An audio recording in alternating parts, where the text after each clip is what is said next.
જીવનદાસ સ્વામી, Vadtal temple બોર્ડના સ્વામી દેવપ્રકાશ સ્વામી, તમામ સંતો, પધારેલા સર્વ હરિભક્તો, બહુ ખુશીની વાત થઈ. સંતોએ બહુ સારી બધી વાતો કરી, પણ ચૂંટણીને 6 મહિનાની વાર હતી ત્યારે અનિલભાઈ કાકડિયાને મેં કીધું,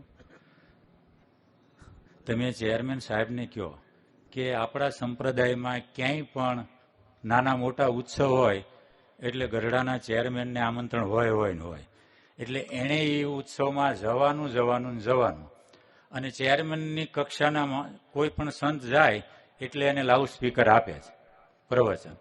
એટલે તમારે કીધું એક જ વાત કરવાની, બીજું કોઈનું નામ બામ કાંઈ જ નહીં બોલવાનું, પાછલા 20 વર્ષમાં શું થયું ને આ 4 વર્ષમાં શું થયું, આટલો હિસાબ તમારે હરિભક્તોને સંતોને આપવાનો. હવે ત્યારે એ વાત હતી, પણ આજે મારી વાત બીજી છે કે સંત હરિભક્તો એ બધાએ સંપી અને આપણને જવાબદારી સોંપી છે.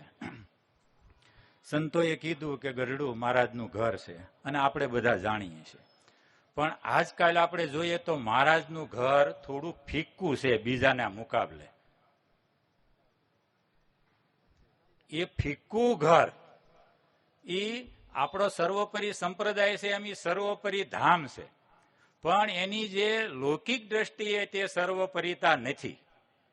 એ સર્વોપરીતા સાબિત થાય તો આપણે ચૂંટાણા એ લેખે ગણાય, આવું મારું માનવું છે.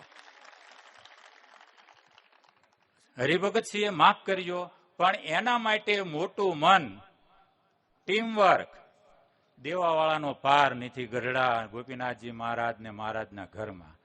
પણ આપણે મોટું મન રાખવું પડશે, ટીમવર્ક રાખવું પડશે, અને બને એટલો હરિભક્તો સંતોનો રાજીપો કે ગરડા જવાનું મન થાય.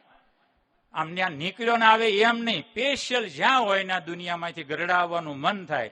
કારણ કે આટલા વર્ષથી આપણે લક્ષ્મીવાડી જોઈએ છે તો કોઈ એવો વિકાસ જે બીજી સંસ્થાઓનો થયો એવો દેખાતો નથી.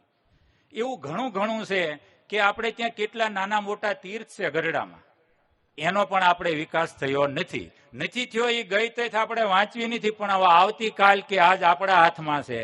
તો આ બધું કરવું જોઈએ, એટલે આનો પ્લાન બનાવવો જોઈએ. હવે હું ચેરમેન સ્વામીને એ કહું છું કે આગળ મેં તમને આ કીધું હતું ને અત્યારે હું આ કહું છું, અને આ કરવું એ આપણા સૌ કોઈની, હરિભક્ત સંત જે કોઈ ભાઈઓ બહેનો બધાની જ ફરજ છે ને આપણે બધા કરવાના છીએ. આટલી વાત કરી મારી વાત પૂરી કરું છું. જય સ્વામિનારાયણ.